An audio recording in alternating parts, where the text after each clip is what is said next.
Well, hello there, and welcome to my little arty corner of the internet. It's Wednesday, it's the 24th of November here in the valleys of South Wales. It's sort of sunrise-ish, but it looks a bit grey out there, because there's not a lot of sunlight coming in, so I've been awake for a bit, but it took me ages to get my body to decide it wanted to move this morning, but that's fine. So I thought while I'm having my morning cup of tea, that I'd spend some time with these lovely, well, I don't know if they're flowers or seed pods or botanical designs. How about that? As you can see, this is the drawing from yesterday, and I have added colour and shadow and even some dotty stuff there, white gel dots, to start to bring out a sense of structure and volume. And I thought I'd like to share this with you, because the drawings on their own, like these ones I've done here, because I've done some to work on today. There's a couple of things I want to try out as well, and they do look very flat, very line arty, which is what they are. They're line art, line drawings, line art. But these have some life to them, not just from colour, but from the shadow and highlight. And it took me a while to work this one out. It did.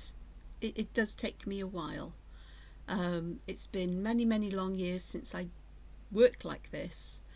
But bit by bit, you never forget. It just takes a moment or two just to stop and think.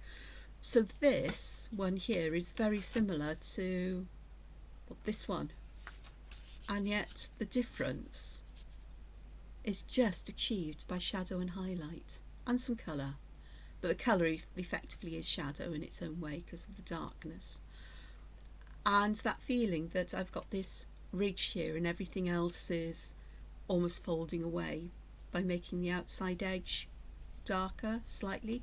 I haven't done a wonderful job with that one because I was fussing around with it a lot, but these, you can see how they almost seem to, there's like a little dip, a little divot for this stamen or seed to sit within. And again here, I've got some shadow under that furl, but it's the lighter colour on the back that helps to lift it forward. So darker, greyer or bluer, cooler colours push things to the background, lighter, warmer colours bring them to the foreground in general. I don't actually think in terms like that as I work, but I can see how it does. The graphite automatically makes things cooler and pushes things into the background. So here again I've got that feeling of a crease in the middle with the sides folding up, and here. This one was really fun because it's almost like I've got lots of layers going on. It's almost like this sits well above this, and I haven't quite managed, because it's such a tiny space, it's so hard to get that sense of shadow in. But as I think about it, let me get my glasses on so I can see up close. I can see the screen with my glasses on, but not with them off. I can't see the screen with my glasses on, but I can see it with them off. So the secret to this may be, as I just can't get enough graphite there or a thick enough line, is perhaps to thicken this particular line. I've been very heavy-handed there. I'm not happy with myself. I actually haven't done any drawing particularly yet today, so my hands and muscles will just take that little while just to warm up. And if I make a mess of it, it doesn't really matter too much because everything's fixable, or it's a sketchbook. But does that work? Yeah, it lifts it up from the outside, but I also need to have a feeling that this here is in shadow too. So I'm doing this here by thickening the line, but I could equally do it by adding some stippling, which takes a bit longer than shading by graphite and perhaps a bit more attention to detail to get the gradients right. So that's a different way of doing it. I actually quite like that, but I think I'd want to do it in a really dark blue pen rather than the black perhaps, but that helps as well. It gives that feeling of roundness on the edges, so this almost like this is sitting up. So a couple of different ways of doing that, but I was really quite fond of that. Some, like this one, I've just added, and this one I've just added some graphite shading. I haven't done anything else in terms of colour with them. Same here, because I wanted to work with that dark and light before I added colour as well. And these up here, oh, these I used a liberal amount of graphite to shade this, and then white chalk, and then I came back and I thought, oh, all the squares have gone grey, so I added white gel pen over the top, and I'm just thinking that's just defeated the whole object of the graphite. But it's not a problem, because I can just go back and perhaps be a bit more cautious in how I add shadowing on top here. So I'll do that here, because it should work on the Jelly Roll pen, and it does.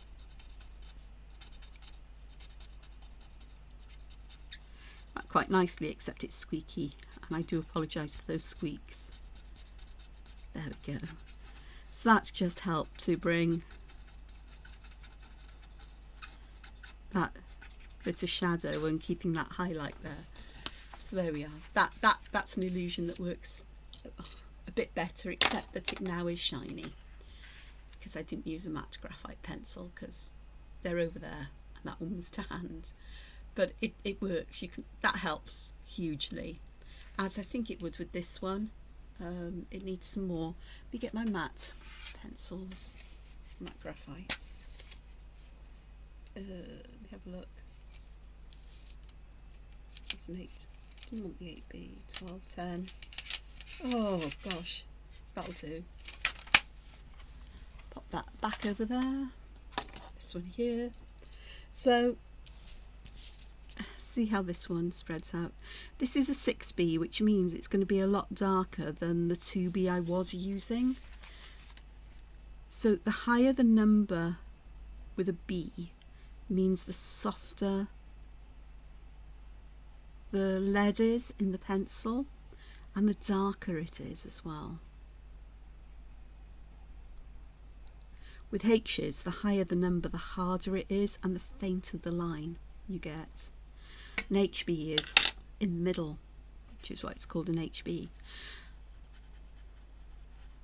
I know that in America your pencil grades, that, you know, if you buy pencils for school and college and so on, you've got a different way of numbering them, but artist pencils I think are labelled the same the world over. So that hopefully has added some depth. Move that out the way here to that one. Has it? Yeah, I think so. And of course I can, you know, it's using white gel pens to bring out the highest highlights, where you want the brightest spots, and I like to dot mine in because I think it looks more natural than having a white line there. That's just me. And the same with, because I need to move this around so I can work on this, is this one here. I can scatter around these little white dots over this highlight.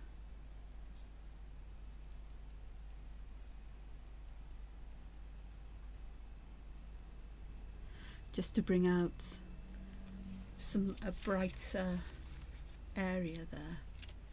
I'm not sure, it's quite subtle, but it is there, so it brightens that up. Same here, these are brighter, and even this one.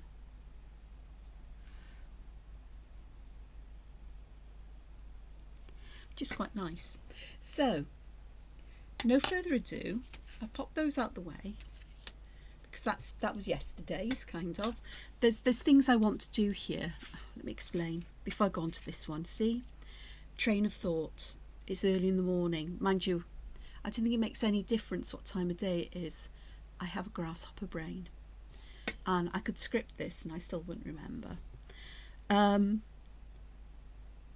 But I've added some graphite shadows underneath here. In fact, I think I would like it even a bit darker. So if I use this, we'll be able to see the difference that using the matte graphite makes, and how much darker it is in tone than the 2Bs. It is quite a bit, isn't it? Even on the camera you can see that. Just do some more here. And what's more is I'll press much harder to get more of this down. The darkest areas that I want. Now I haven't added any colour to these sections or any pattern. I thought, right, let's add shadow first and see what happens when I put colour over the top, to see if I like that. Because remember, in the last page I did before this one, I tried this out with graphite and then colour on top, and I quite liked the almost metallic feel it gave to the shading and everything, so I wanted to see how that would work here. So I'll pop that to one side for now, because what I want to do is to have a look at how I got the shading on some of these, some of these shapes here. I think I need some TMO. I've got a huge mug of tea, and I mean huge. My mugs are nearly a pint in size, my favourite ones, or the ones I use mostly. Okay, so here I want a crease that goes up the centre of this leaf behind this seed. So what I'm doing is I'm putting graphite on one side, and if I can zoom in you'll see easier, and then on the other side, because there will be a shadow on both sides here, and then I'm going around this, but I'm also trying to keep the shape in keeping with the outer edge of this. And I also want to put some shadow just around the outside edges here, because I want those to feel that they are dipping away a little bit, and that's what shadowing, shading, whatever you want to call it, does. As if something is blocking the light, and these appear then as if they're moving away from the light source. I don't want to spread this graphite out too much, but I still need, because this is me, I still like this really smoothness you can get. And then I am going to just gently move this on the edge so it's more like, follows more the shape of this leaf.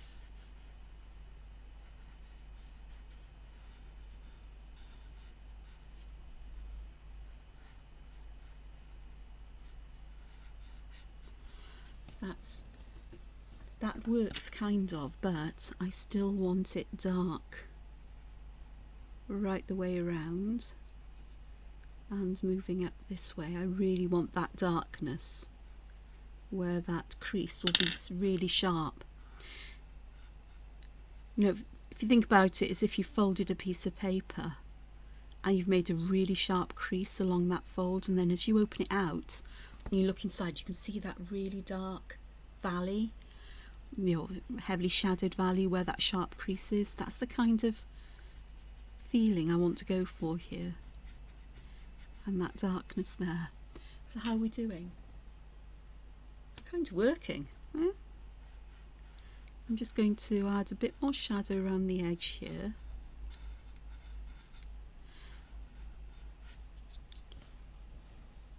And this really is, it very much reminds me of the light and shadow I see when I look at sculpture, particularly architectural sculpture patterns and so on. You know, stone carvings or whatever you want to call, I don't know. It is sculpture. I think back to all the observations I've done of churches and so on. This very much reminds me, ooh, squeaky chair, sorry, of that. I'm fertling through here because I want to find, hopefully I've got it here, should have, don't think I have, darn it.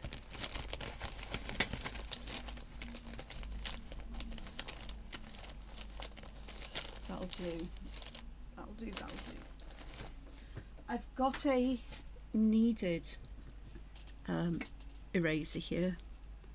It's one of the soft erasers that you can knead into a shape, but I need something that's a bit more powerful because I've got a bit too much graphite in that area and I just wanted to remove some of it, so I've got that highlight there. I'm going to add that highlight in with taking a bit too much out perhaps.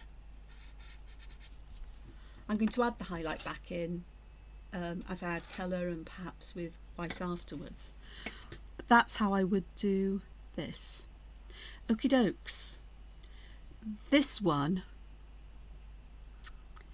is interesting because I actually drew where I wanted the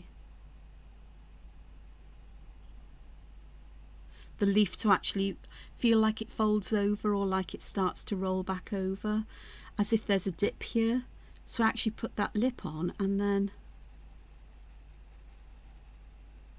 put plenty of this graphite down in the middle and just blended it in, hopefully so it goes from dark at the bottom to light on the outside. But trying to sort of like respect the shape of this leaf, and I do want to keep a nice sharp edge here. Now the trick here is that I have made that outside bit just a little bit too dark, so what I can do, this is the kneaded eraser, as you can actually get it to a point or whatever shape you want, so I can take a fair amount of that out and then work on putting where I want the darkest area and fading that out. You can already see that it looks, I can see it better with my eyes than I can on the screen,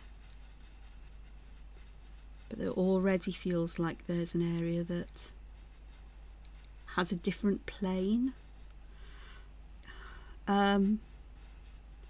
Feels like it's going in a different direction to this outside edge. And again, I want to put some shadow around this outside edge.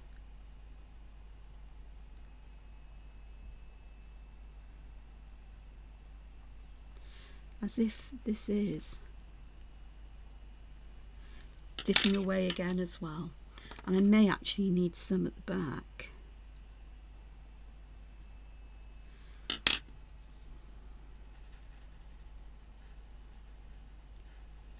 To really help with that kind of illusion. Again. Sometimes I can't see this and how well it's working until I've stepped away, or I look at it on the screen so I can see it at a much more of a distance than my arm would take.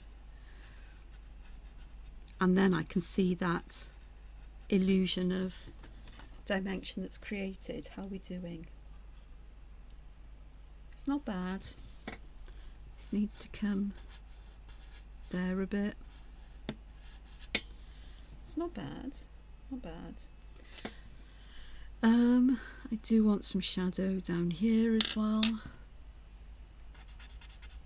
and perhaps around there. off that little bit, and that helps a bit. I was looking for my Tombow Mono eraser, but it's not in that pencil case, it's in another pencil case, and I don't know where I've put that pencil case. Basically I've put it somewhere. Where? Can't see it. Might be downstairs. But just have a look and see if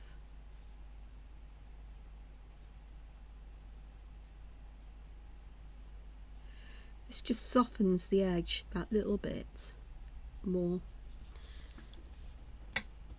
and takes it back to, that's quite nice actually. I think I just want that hint more here where I've taken perhaps just a little bit too much away. Okie dokes. Moving along. This one here, the leaf actually looks like it bends, so I'm going to put this in like it bends, and again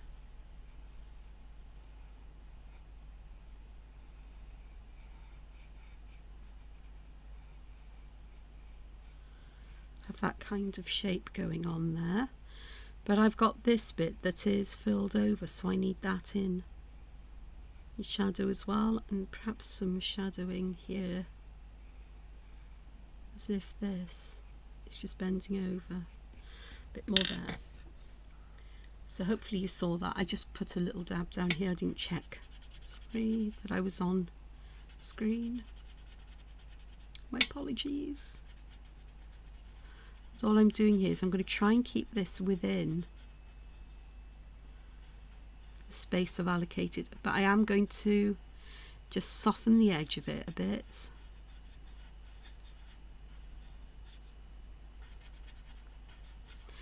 I know what my problem is here. I'm rushing because I'm filming this.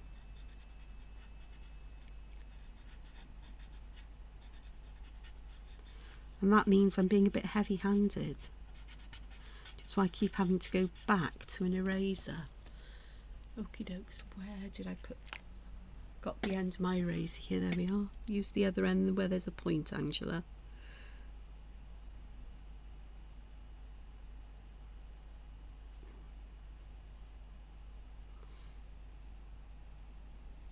That's a bit better. Well, put it this way, it's a place for me to start from. There we are. I'm just picking up all the eraser dust. Okay, I think this could do with a bit of a sharpen, to be honest. And then let me get this, because there's the 2B. So if I use a lighter, less soft pencil,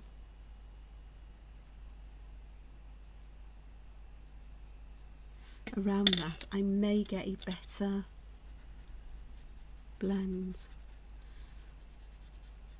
Trying to remember how I use these pencils.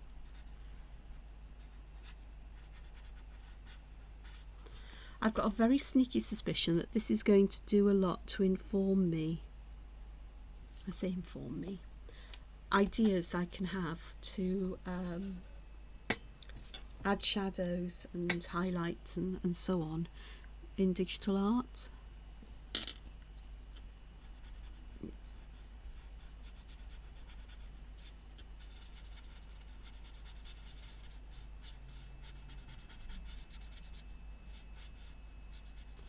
There we go, that's about the best I'm going to get that one. This one would be the same as these, to be honest.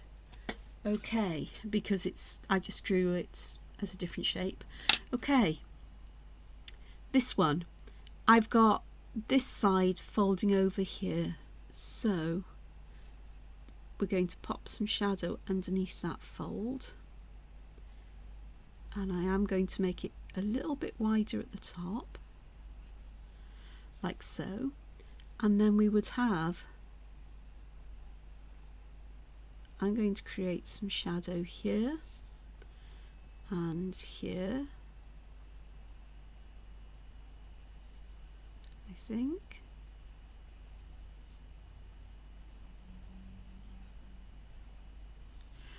And I am also going to do so around this, so I'm not going to necessarily take this one all the way up to the top, but I am going to have it bulging out just a little bit. Here it's the key is putting the shape that you want in and then trusting to the power of a tortillon or a paper stump to blend it out and soften the edge a little. Hard edged shadows are brilliant if you want something that looks like it's made almost mechanically with perfect creases, perfect edges. Yeah, which is what I tend to do, but a softer edge gives it that more natural feel. But if you look at flowers or petals where you've got strong highlights and shadows, you still see quite distinct, you know, quite clear edges between the really bright highlights and shadow if you've got a light source that gives high contrast.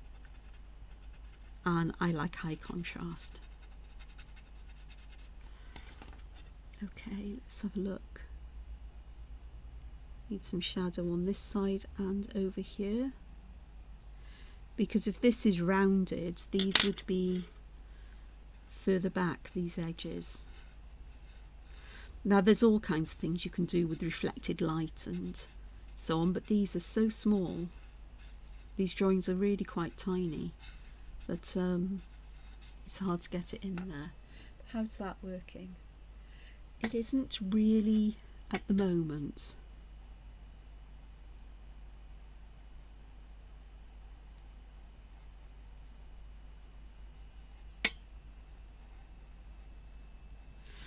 And I think it's because I don't have this going out as much as I like. I'm drawing in almost contour lines here. Remember I've said if you put your finger on and you traced around it, so traced around this shape, then the contour lines are the path your finger would take. So if I started here, I'd trace around here my finger for something that was equally distant. The surface, it's so hard to describe. It's easier to do, but it's like, how would my finger move around, you know, around here? How would it trace that contour line? Again, I've gone all a bit grey in here, so I am going to take some out, and I think that might be part of the problem. This is why erasers can be so useful.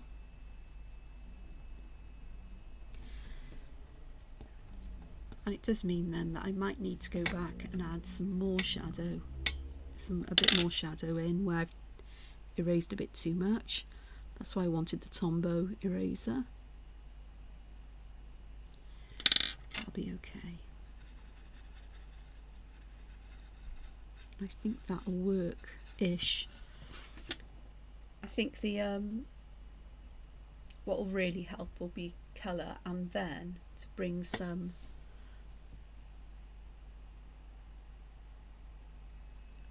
really strong highlight in. So I'm going to create a highlight with colour when I add it, but I'll come back with a white charcoal pencil or similar. This one,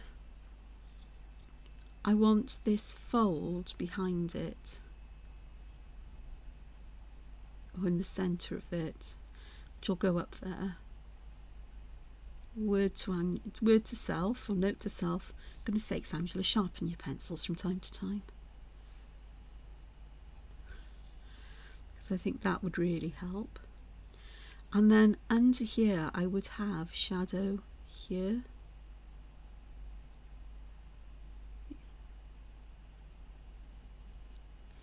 Let's see what we can do with this. It also might help if I cleaned the tortillon from its all of its graphite, because it does carry a lot extra on it, and I think that might be part of the problem as well, is that it's quite graphite stained.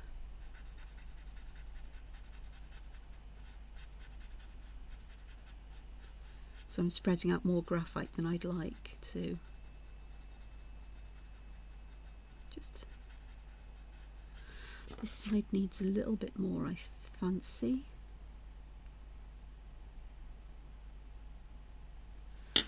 So I do want it to feel like this is this seed, or whatever it is, whatever you want to describe it as here, is nestled into. There we go, let's have a look. It's nestled into a dip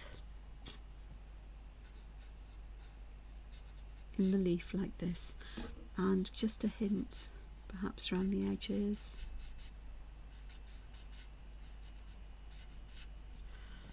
So that's sort of working. And is there another one here that's quite distinctly different?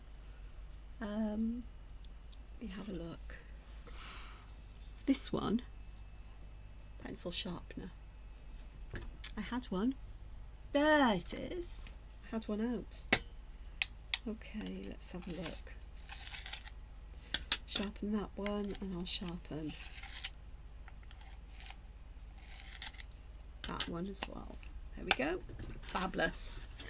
Okay. Which one? This one. I actually want these to appear like they fold.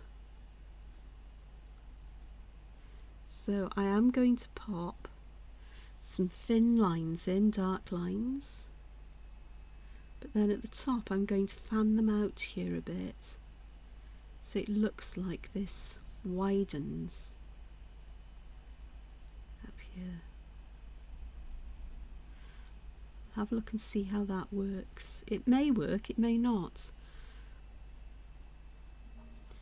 And of course at the bottom I'll just make these fade with the use of a mucky tortillon.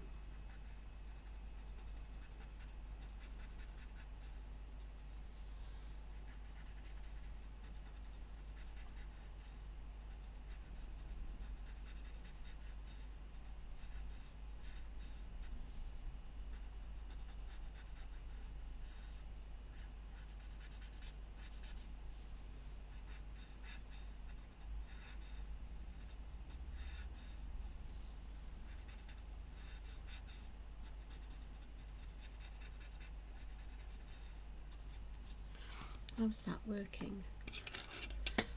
I can't see the illusion.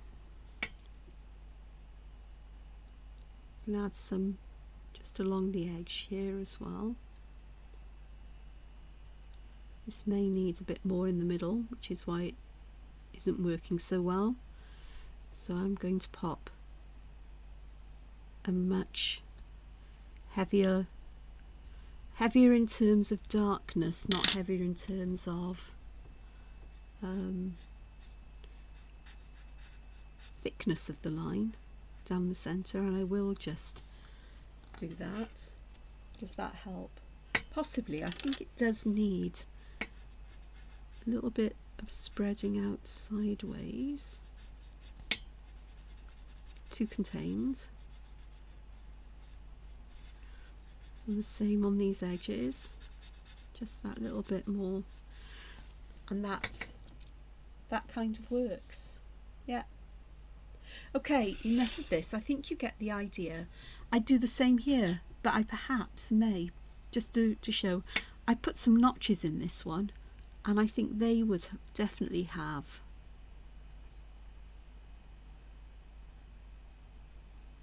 quite heavy duty creases coming from them perhaps, or textural lines, but I think you could put some more in the others as well. I'm going to try this because the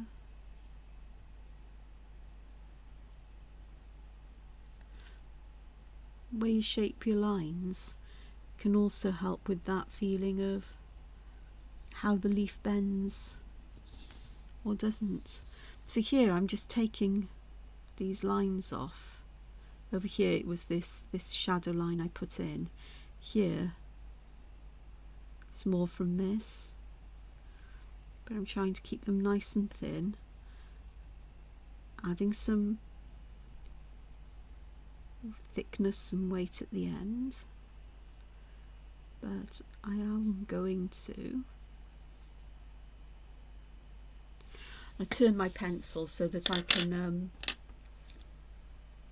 move things around a bit.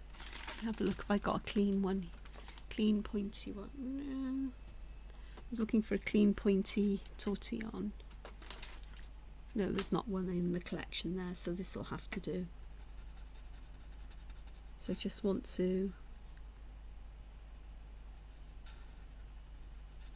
again, it's kind of keeping the middle nice and dark, but adding some shadow to the side, but keeping a central bit that doesn't have shadow on it, so it's creating that highlight more. I don't know if this is going to work. It's not something I would ordinarily do, but it came to me and I thought, let's have a look and see. So this is something you perhaps would have done with a pen rather than pencil, but it's more subtle.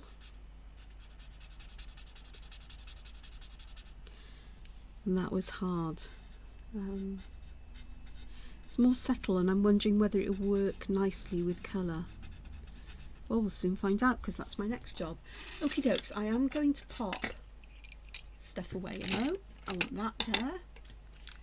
Okay. Say I'm putting stuff away because I'll end up with bits everywhere otherwise, and I get into a right kerfuffle, and well, kerfuffle's the wrong, but it gets a bit busy on my desk. So, and although I don't mind a busy desk, I do have limits to busy desks. Okay, so I'm going to use the Albrecht Dura watercolour pencils, and I will zoom out for this because I haven't got so much space with these out. You know, I don't like traditional colours. Well, I do, kind of. Okay, so here I'm using this, it's an earth green yellowish, so it's a yellowishy green here, and I'm putting colour along the edge of the leaf and a fair amount of colour along the edge here.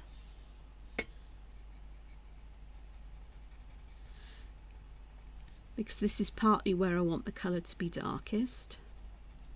Then I want to leave a highlight, but I want the edges of these leaves to have colour, so I'm going to put colour on the edge of these leaves, at the edge of these sections. And then I am going to add colour around where I would want the darkest colour, which will be in the shadow, but sort of like making it lighter up towards where I want the highlights. And here I want the colour, I'm just going to colour all of this in and deal with the highlight afterwards, because it is a very small area. Let's see how we get on.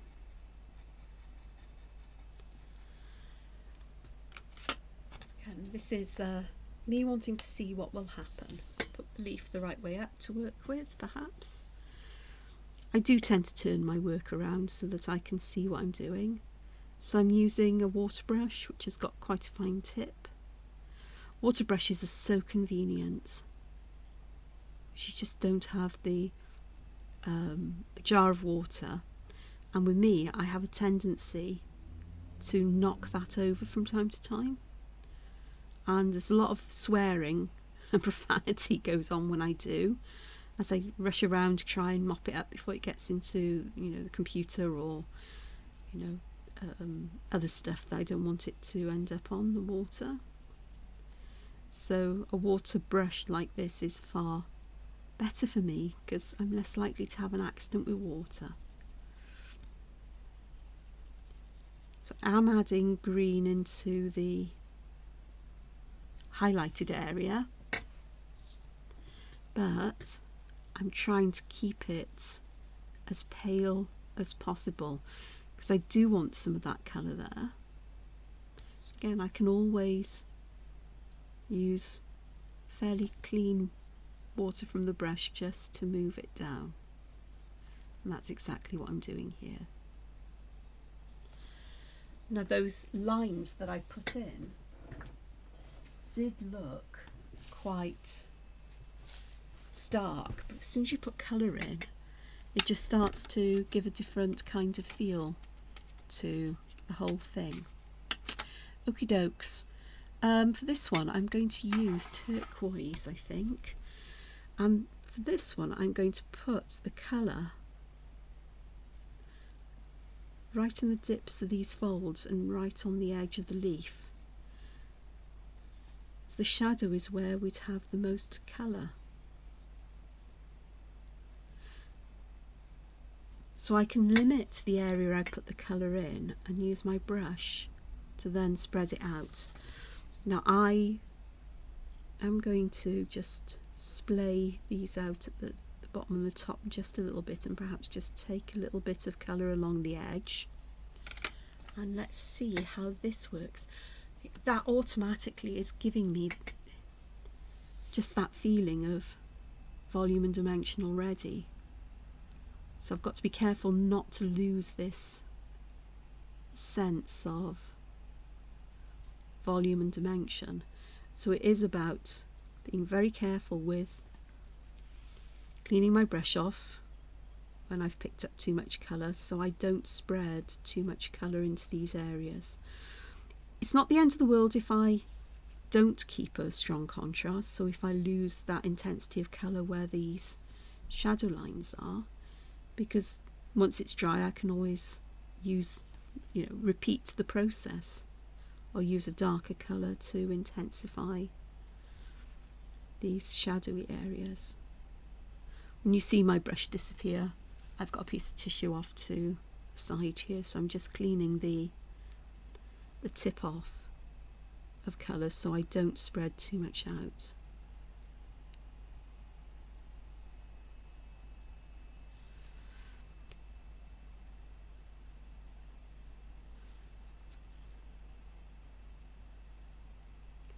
I love how water activates the colour in watercolour pencils. Colour's lovely even without water, but the water just brings it to life. Just as we need water to, to shine and glow and to be healthy, and so do watercolour media. You can use watercolour pencils as ordinary drawing pencils, colouring pencils, but the colours really shine when you add water and activate the pigments. That's a really, really strong contrast, isn't it? So I could do with seeing if I can pick a bit of colour up and just spread it that little bit wider. That may be a bit better, gone over there a bit. Just soften those edges just that little. And I've lost some of that area here. There was a highlight, but that's okay, because that's the beauty of water-soluble media, is that you can pick the colour up with a clean brush. There we go. So that's working. Alright, let's have a look at this one here. I think I'm going to choose a pink for this. I think I'll choose quite a strong pink. Again, I'm going to pop it where shadows would be darkest, or where I want the shadows to be darkest, where the colour needs to be the most intense. I will add a bit more in this area because I'll need some to spread out, and some here because there would be almost a shadow there around the edge. We've got the shadow here. Now I could have used a different colour here. I could have, but I've chosen not to. So, but I am going to add a little bit of colour in between those darker bits, just to, so I can have a highlight here. Actually, I think it would need to be shadow. So let me start with this area. Let's see how it goes. These colours will, you'd think you'd think they'd pick up the distress ink from the background, and they do, but surprisingly there's so little dye or colour in the distress ink. It looks quite strong, but it's not. That it doesn't overpower these watercolour pencils. So here is where I need that highlight. Again, I need to squeeze my brush so I get some more water coming forward. I like some water, but I don't like it dripping with water. So it's a very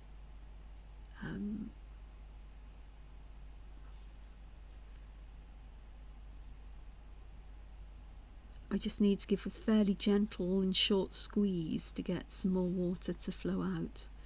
Now this here is going to be a little bit darker than I want, but that's okay. Again, it's something that can be fixed. So again, I've got that highlight going on here. It's more subtle on the screen than it is in reality. Here, this is shadow here. I've just popped some in there.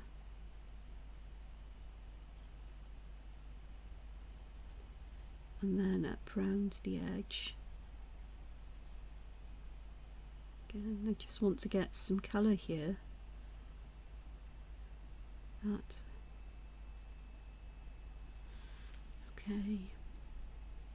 But I don't want a lot to go into the highlighted area, just enough to give it a hint of colour here.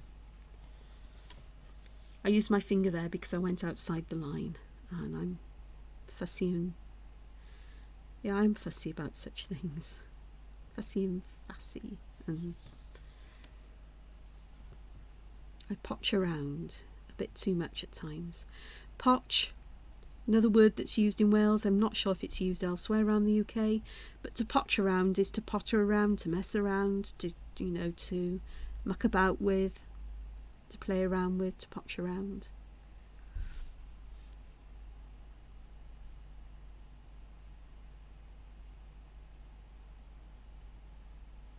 And it's got many possible uses, some of which I'm not going to mention here about what potching around is, but think teenage years.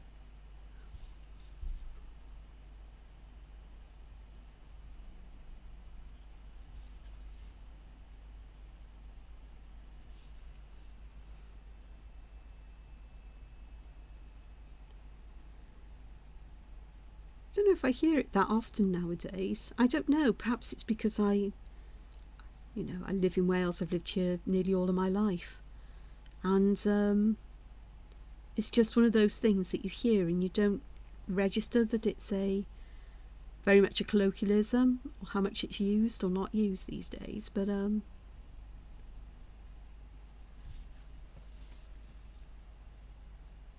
obviously it comes out when I speak, so it must still be in use. But yeah, so I've potched around a bit with colour there, but I've still got that intensity, and I can see where I do need a little bit more darkness here perhaps. That I'm going to do by picking colour up using my brush on the tip of the pencil, just to pick a little bit more colour up so I can add that crease in that would perhaps, there we go, that looks better to me. I'm sure it may look better to you as well. One more? Should we do the which one do I want to do? Which one would you like me to do? Because they're all pretty much the same. Once you've got that shadow down, you know where you want to put the intense colour because you put that in the shadow area, and the rest needs to be pale, it needs some colour to tie it in, because white alone would look a bit strange perhaps, and especially as I'm going to go back and add white afterwards. But it is just about thinking about where you want to put some colour.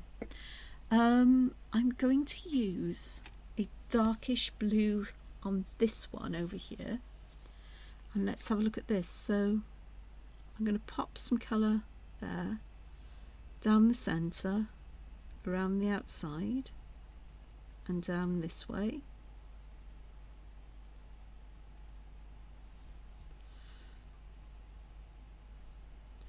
I'm putting a fair amount of colour here. And then what I'm going to do is I'm going to take that lovely it's a cobalt turquoise, and I'm going to run this around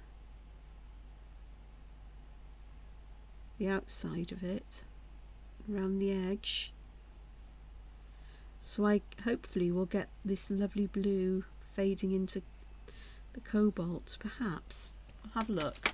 I may have made a complete pig's ear because the use of colour is not one of my strong points or skills. So I'm adding water first to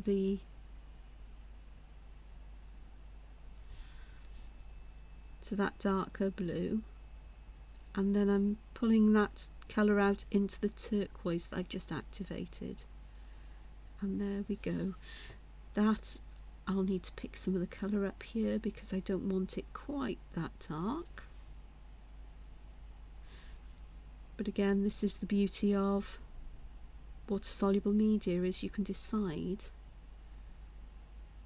how much colour you want, and if you put too much down you can pick it back up, which is what I'm going to do. Once it's dried, it's not quite so easy to do, but it is possible. Depends on the paper you're using. This is just mixed media paper, it's nothing special. So if I was using cotton watercolour paper, for example, high quality watercolour paper, it would be a lot easier to do this lifting of colour, I think, or to work with getting colours to mix and to move around and lift colours as you're working with them. This paper isn't top end high quality watercolour paper. It's mixed media, which means it's suitable for wet and dry techniques and all the other stuff that mixed media artists use. It's designed to stand up to a lot of layers and different kinds of media and glue and collage and goodness knows what else. Even though it's a fairly thin piece of paper, I mean, you know. There we go. So I'll just lighten that up a bit. So I've got these. I shall pop my pencils out the way. No, I won't, because I want to go back to this one with these just for a moment while that's drying, because I wanted to see what would happen with colour in these darker areas, didn't I? So I am using a fairly dark colour here. I'm using indigo, dark indigo for this one, and I'm going to see what happens. I'm just activating the button so I'll get some water flowing. Again, I don't want a huge flow and flood of water here.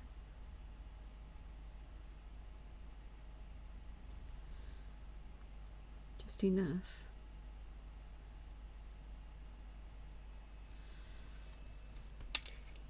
And then I will use a lighter colour. Let me go with this lovely turquoise next door.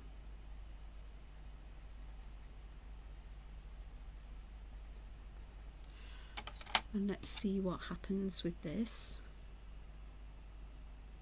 Again, starting at the edge where I want the colour to be lightest, and then moving that colour down so that the further down you go, the more water comes out the brush and the less colour you have, so it creates that gradient, and then pulling the colour from that area up towards where I want the colour to be deepest, which is going to be towards the shadow. but I do want to create a bit more of a gradient colour down here.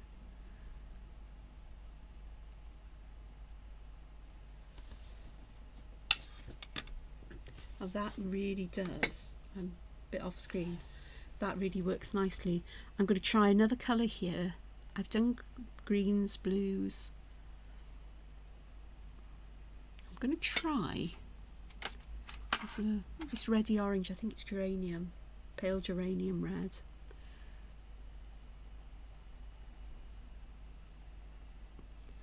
So I haven't done much of this with the reds, to be honest, but let's have a look and see.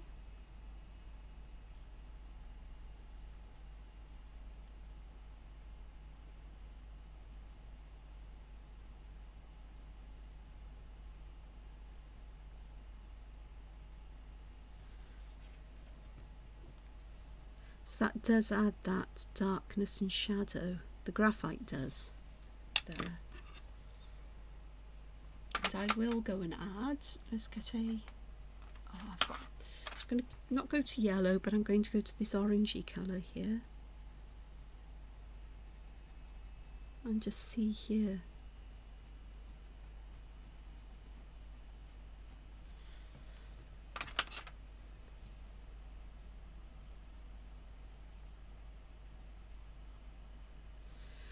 I really like, I think I really like this greyer tone here, because it gives that sort of, I don't know, vintage, kind of grungy feel to it. I don't know, what do you think? It certainly gives you shadows a lot easier than, correction, it gives you shadows in a different way.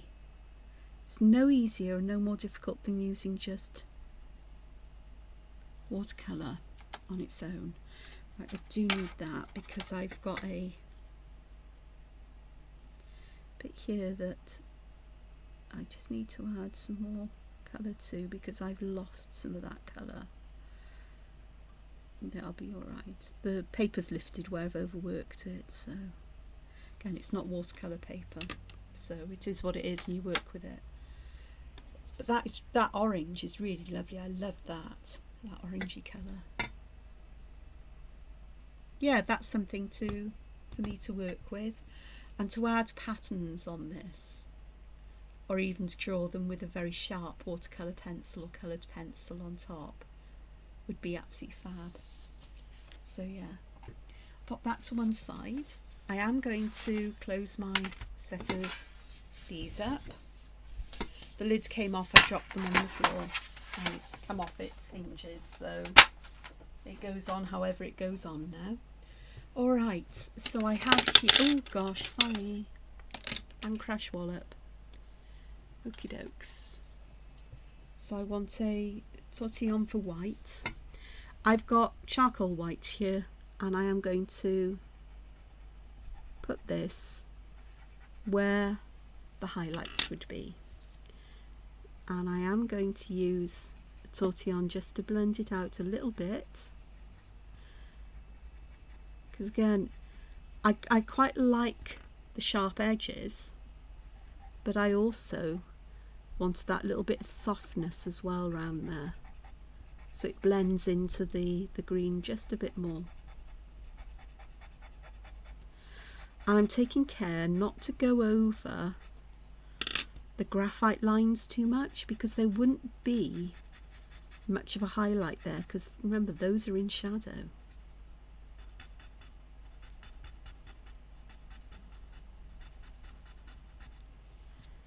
So that instantly, using just a tissue that instantly gives you that pop of white, but it looks almost artificial to me, because I think it would be a bit yellowy. So what would be a nicer thing to do, perhaps, let me try, because I've got this bright yellowy green here. Let's see how this would work instead. Now I am popping this on top of the white, which means I'm going to get a lighter colour than perhaps I started with. There we go, there's one I can use for colour. So this is a Carbothello chalk pastel. There's no names on these, but it is really quite a bright yellowy acid green. And that doesn't work quite as well as I wanted it to. That's about the lightest green. So it may be that that added to some white may be the way forward, to mix and match them. So I still get that yellowy colour, but the white lightens it or brightens it, just that bit. Certainly I've got highlights there, and I'm trying to keep the base of the highlight in a kind of arc going round. I don't know if you can see. So I've got it in that kind of arc. I didn't realise I was doing that until I just spotted it just now. And I'm trying to keep that arc there. And this highlight works really nicely with black, with black or grayscale, but it actually is working okay there. I think it's just me expecting perhaps a bit much of it. This one, highlight down the middle of these and there, and we'll let the tortillon blend that white out just a bit. Oh, this has got some of the yellow on it. Picked the wrong one up. So they do blend, and they do add colour to each other. It's just that hint of white there, and I will just do that again, putting plenty down this time, and then not overworking it, but working it enough that I get that bit of highlight going on there. So that works nicely. Okay, this should really help to bring this one, I suppose, to life or to dimension. It's adding the white on the lightest areas. Just working the middle in a little bit to keep the whiteness, but the rest there, that actually works really quite nicely. This one, I'm turning it upside down because I could get a better, I just feel I can do this better. Sometimes I find it far easier to work abstractly, as in adding colour and pattern and everything else, by drawing things upside down, because I'm no longer drawing what something really looks like. I'm really drawing that, it's just shapes. It becomes shapes rather than objects. There's an interesting book, it's years and years old, it's called Drawing on the Right Side of the Brain. Can't remember who it's by, but there's all kinds of techniques in there to help you activate the right side of your brain, which helps in creativity and drawing and being able to see the world in a different kind of way. So it's an interesting book. I can remember I bought it, it's got to be about 30 odd years ago, perhaps 40 years ago, to try, because I never believed I could draw, and to have a go, and I discovered, oh, these exercises actually work. And I think I picked enough up from the little I did to help me going forward, or help me realise that I've always done that. It's just that other people had told me I couldn't draw, and I believed them. Okay. And it takes quite a sort of like an analytical approach to drawing, which is kind of what I do, especially when I was doing artistic drawings as part of my work in science, my degree and PhD, and then teaching, is looking at things and breaking things down into their simple shapes rather than the object you're trying to draw. So if you're going to draw, I don't know, an amoeba, you don't try and draw the amoeba in one go. You look at the shape that it forms, the outside shape, and then you start to look at where things are inside and build it up one little bit at a time, rather than being overwhelmed by the entirety of the exercise. Okay, this looks so much brighter on the camera than it does to my eyes here. But one last one. I'm going to add white to my black and white ones, just to help to bring